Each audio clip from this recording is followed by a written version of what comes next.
Organization Undoing Tax Abuse CEO Wayne Duvenage joins us now to share their expectations from the Premier Lesufi's address. Wayne, good to have you and thank you very much for your time. The Premier is not necessarily a full-on government of provincial unity, if you like. It's a minority government, really, seemingly with the support from the smaller parties, including the EFF and MK, voting for his budget. Does he have room and leeway to institute some meaningful reforms in the development of the province?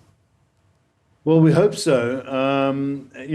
He's been on record for some time now talking about the job creation, the safety security matters, but it doesn't seem to be getting a lot better. We do see that there's still a lot of waste in the expenditure, lack of accountability, so what we would want from him. And sadly, there isn't really a government of national unity or provincial unity. We were hoping that what we've seen at the national level and in KZN would have happened in Gauteng, but I guess he wanted to hog the power to himself for reasons that I think if others got into some of these pertinent positions, they would be able to uncover so much maladministration and malfeasance that has been taking place for a number of years. And we don't see accountability. We see wasted expenditure. The M5 extension to the Beyers Nadir Road has heaps of sand in it. Contractors have been paid. They've disappeared. The Premier has to answer the questions. What happens? How does procurement happen in this province that we can have such waste of money and be broke and now wanting to go and get loans to pay Sanral's debt? It really just doesn't make sense to us. How is that really going at this particular point? Has National fulfilled their part of the arrangement, and is the province the one that is currently lagging behind in terms of finding some kind of financing institution to assist them?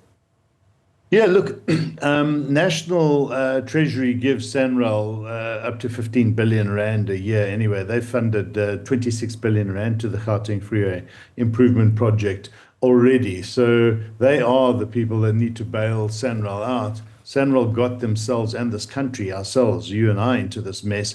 The province had nothing to do with it. So we still can't understand, and they haven't explained to us why they allowed themselves to be sucked into settling 12.9 billion rand of Sanral's debt. I mean, simple accounting says you can't be funding debt that's not on, or assets that are not on your books.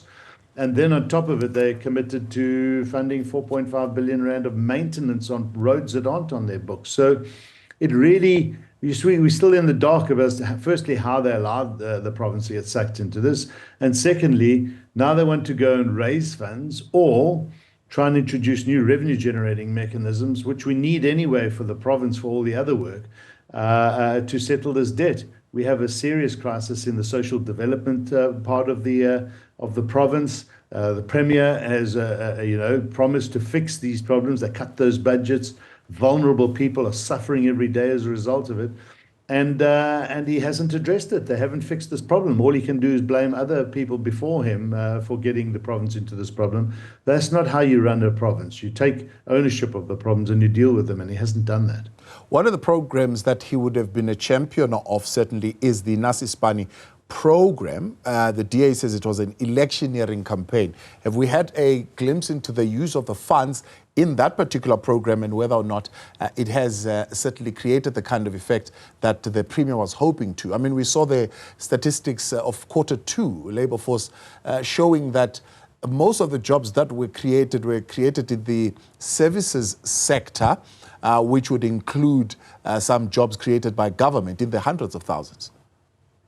Yeah, look, I think it's early days. We're not sure to what extent that has been successful because, again, you want to create sustainable jobs, not piecemeal jobs, not short-term jobs. So let's see what transpires over the next number of quarters and year in that program. I mean, any job creation in a situation where you have 35 to 40% of your population unemployed is welcome.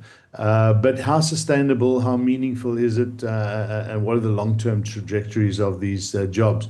We do know that the province is suffering in local government infrastructure that is crumbling, and that we having semigration from the province. So we've got a lot of work to do to fix Gauteng, and I'm not sure if Panyaza Lesufi is really on the right track on so much of the spending.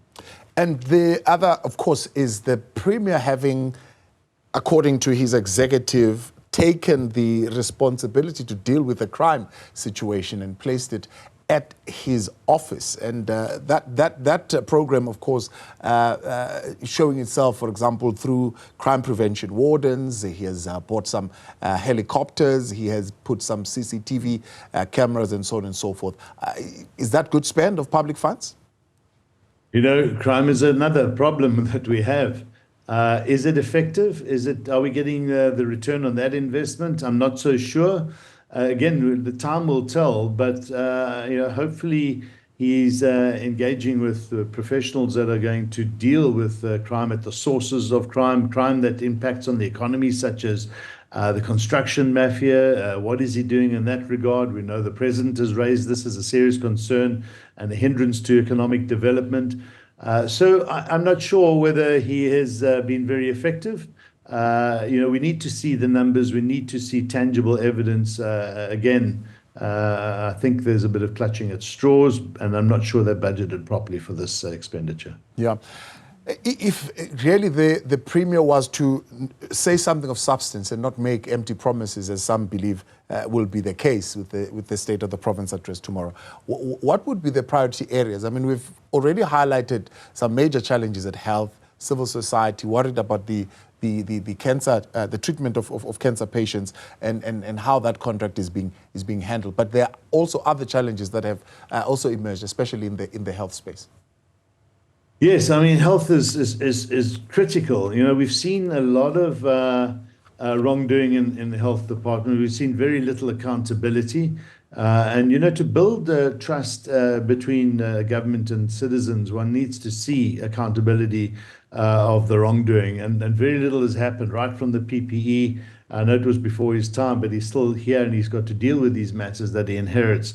And we're not getting a sense of comfort that that's happening. But again, going back to this issue of social development, there are hundreds of NGOs that do a lot of good work for the vulnerable citizens of our province. And they've been let down badly by the province, badly. They've been promised a lot. We haven't seen that development.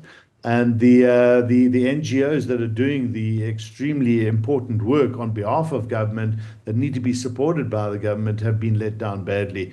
And again, we can't have lip service. He's done a lot of lip service to these groups and not come to the party. I hope that he makes sense of what he's going to do in his State of the Province address tomorrow, but then carries out and doing so meaningfully. E-toll, CCTV cameras, Nasispani, is the economy on track? I think that's one of the things that I suppose we're going to have to look closely in terms of what he's going to deliver, following, of course, the COVID-19 pandemic. Yeah, they talk about expanding the Gautrain network. Again, we don't know where those funds are going to come from, even if they are from investors. This has been a loss-making entity for a long time. He has spoken about increasing revenues, and they don't, they only generate about 5% of their own revenues. The rest comes from Treasury. So what that is, what that looks like to try and increase that well above the 8 billion rand that they do now, we don't know, but that's going to come at a cost to society. The economy in the Gauteng province is under strain. Trying to extract more revenue out of a tight economy is going to be very, very difficult for him. So we'd love to hear his meaningful and constructive plans on how he intends to increase the revenue for the province. I don't think the answer lies in a few e-toll camera fines and so forth. That's not going to happen. Pinning a lot of hope on, for example, things like the investment conference in 2023 says 22 billion rands was attracted for the Gauteng province, 1.14 trillion, of course, overall in the country, but 22 billion was destined for Gauteng, saying that 68 billion in investment from 261 foreign companies have created about 23,000 jobs in our economy. Very, very small numbers if you look at them.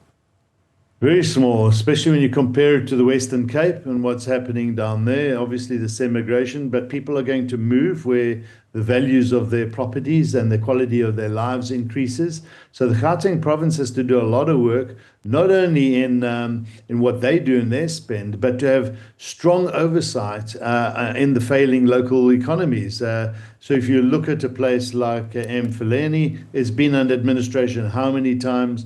Businesses are collapsing in that industrial area. It was a heartland of development and industry and production. That's no longer the case. That's the responsibility and oversight sits with the Gauteng province. They found themselves very difficult to hold their own to account in places like that. Mogale City pours raw sewage every day into the Crocodile River, damaging tourism through the cradle of humankind. These are initiatives that the province need to get on top of and fix, because it is killing businesses and killing jobs in the area. So I don't think they're doing enough to deal with the stuff that they should be dealing with. Wayne Duvenage, I appreciate your time. Thanks so much for coming on this evening. Speaking on behalf of Outa there, expectations for the state of the province address, if you like, by the Premier, now in a minority government in the province of Gauteng.